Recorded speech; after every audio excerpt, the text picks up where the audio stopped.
So President Biden is on his big trip to the Middle East, and to break down all of the things that are happening there and what we can expect and what it means for you, we have Dr. Trita Parsi, great friend of the show, and of course, Executive Vice President of the Quincy Institute for Responsible Statecraft. Great to see you, sir. Good to see you, sir. Thank you so much for having me. So let's start with the basics. Where's the president going? And do you think that this trip is a smart move on his team's part? Any way you look at this, I just really have a hard time seeing why this trip makes any sense, except for perhaps some domestic political reasons. But even that, I think, is questionable. You take a look at the geopolitical imperatives as the White House has put forward, pushing down oil prices, etc.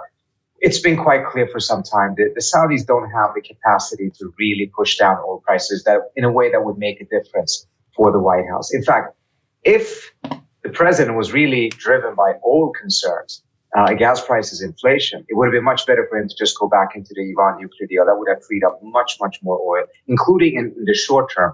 That would have been valuable for the president. If this is about creating peace in the region, then rest assured the Abrams Accord, which just completely sweeps under the rug the Palestinian issue, in fact, is honest about it. It says that it doesn't try to resolve the Palestinian-Israeli conflict. It tries to move beyond it. That's the language that they use. Then rest assured that is not going to help restore peace there. On the contrary, what it will do is to create a military alliance in the region. They call it a defense alliance, similar to NATO, between the Israelis, the Saudis, Emiratis against Iran. Here's the thing. There's nothing new about this. This is yet another iteration of the United States seeking to organize the Middle East around the principle of containing and isolating Iran. That has been an utter failure, and it's been extremely costly. It has been a driver of conflict rather than a driver of peace. Don't take it from me. Take it from Rob Malley, who on the stage in Bahrain about a year ago said that the isolation of Iran has been a driving force of instability in the region. Listen to what Tony Blinken himself said in New York Times in 2017 when Trump was moving down this direction. He said an anti-Shia coalition masquerading as a defense alliance will only bring about instability and more warfare in the region. Yet, this is the direction that the president has chosen to go. It makes very little sense to me. Right, and Dr. Parsi, what you're pointing to is it's not even necessarily working. If it's actually ratcheting some tension up in the region. I was already seeing President Biden, said he was giving a deadline on the Iran nuclear deal. He said he would use force if necessary to prevent the development of Iranian nuclear weapons. So it's not like the defensive alliance is keeping the U.S. out of this. I mean, what does this mean for the prospect of the administration continues to act as if a deal is still possible? What do you think in terms of the timeline? Well, let me first say the first thing you said. You're absolutely right. The idea that this would be some sort of a defense alliance that would help the United States leave the region, which is what the American public wants, seems to me extremely unlikely. There may be people in the Pentagon and elsewhere who think that by bringing in Israel into this and having the Israelis take over the American role of essentially being a defense provider, security provider for some of these GCC states, that would reduce America's responsibilities and obligations in the region. I find that nevertheless extremely naive to think it will develop that way. We can be quite clear that what the Saudis, the Emiratis, and the Israelis are motivated by is that this will actually further entrap the United States in the Middle East. This will further bind the United States to their security. In fact, what the Emiratis and the Saudis have asked for in return for some of these things that the U.S. wants from Saudi Arabia is that there is a signed defense pact between the United States and these countries that will bring more U.S. troops to these countries. At a time when American people want to bring Americans home from the Middle East, it would be disastrous for the president of the United States now to sign a deal that would actually increase troop levels in the Middle East. Right. Well, it is remarkable.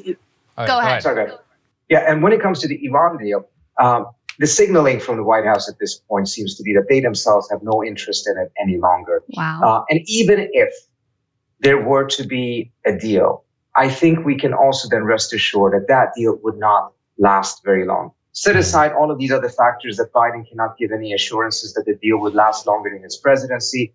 Set aside the fact that if the Republicans take the House and the Senate, they will probably actually undo the president's ability to waive sanctions, which is a necessary component of the deal.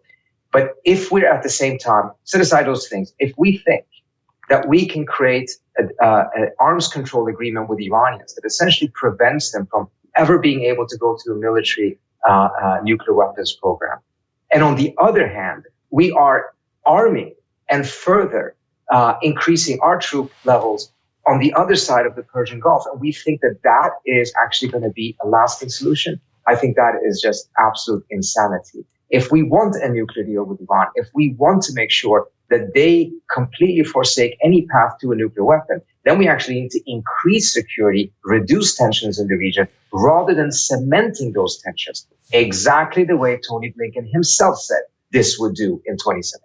Yeah. Well, what's remarkable to me, and I am actually quite surprised by it, is how the Biden administration seems to have ended up essentially embracing the entire Trump foreign policy in the region. I mean, they do it sort of reluctantly, like they'll kind of complain about Israel's behavior, but they don't change any of the actual policy responses. You know, they kind of pretend like they want to get back the Iranian nuclear deal, but it sure doesn't seem like it in terms of their actions.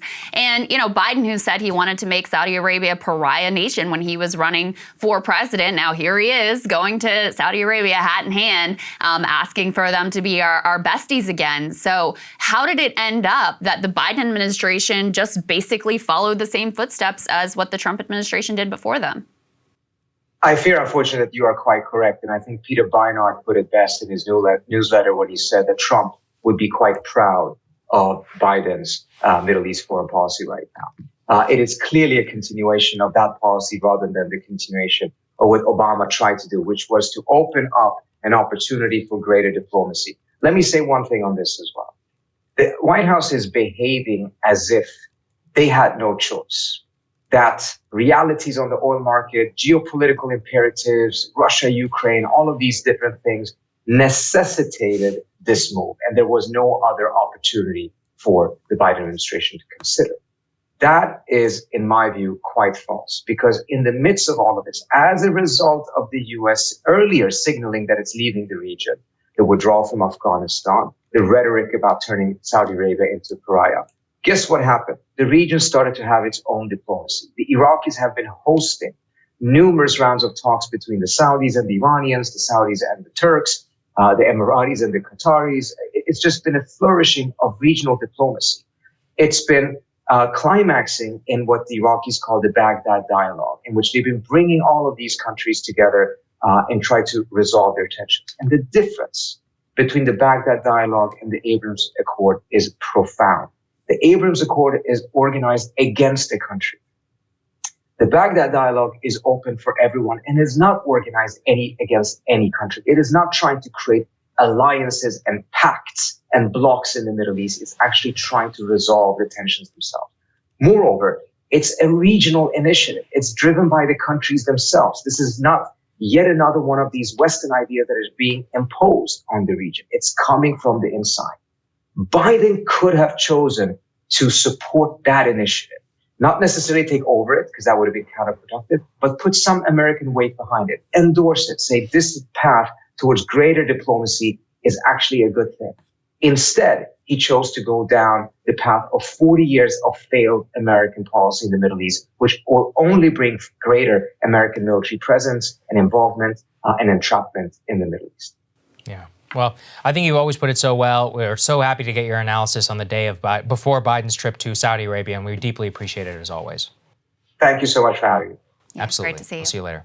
Okay, thank you guys so much for watching. We're going to miss you all next week. As we said, we have got great partner content. We've had everybody banking stuff, and we'll also have some stuff as well. We're going to miss you all a lot, but just a little bit of a reset, and we'll come back. To those who upgraded from monthly to yearly, we deeply appreciate it. And for all of the new premium subscribers, we appreciate it so much. We're going to hit the ground running come midterm election season. It's going to be fun. Yeah. The road to nowhere. Brainstorming. We've got the graphic.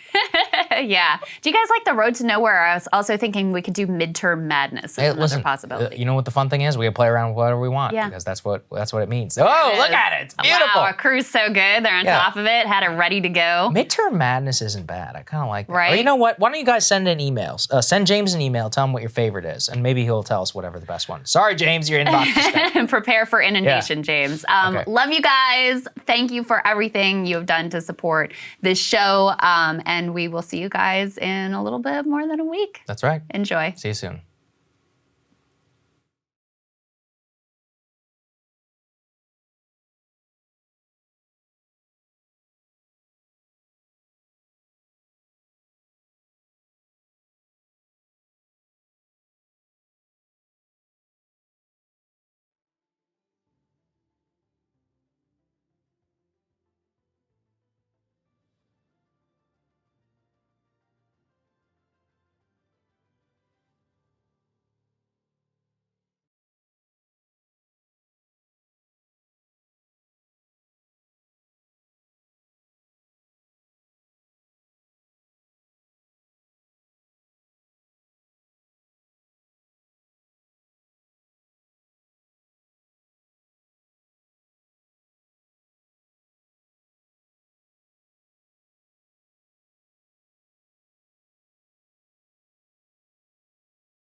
Cable news is ripping us apart, dividing the country, making it impossible to function as a society, and making it impossible to know just what is true and what is false.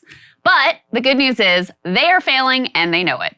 That is why we're building something new, a new mainstream, a healthier one, something more trustworthy, something that we are going to need in one of the most pivotal times in American history. We are building up here for the midterms, for the upcoming presidential election, but we need your help. So if you can help us out by becoming a premium member today at breakingpoints.com, we're trying to change America for the better and the entire world. So what are you waiting for, guys? Go to breakingpoints.com and sign up and help us build a new mainstream.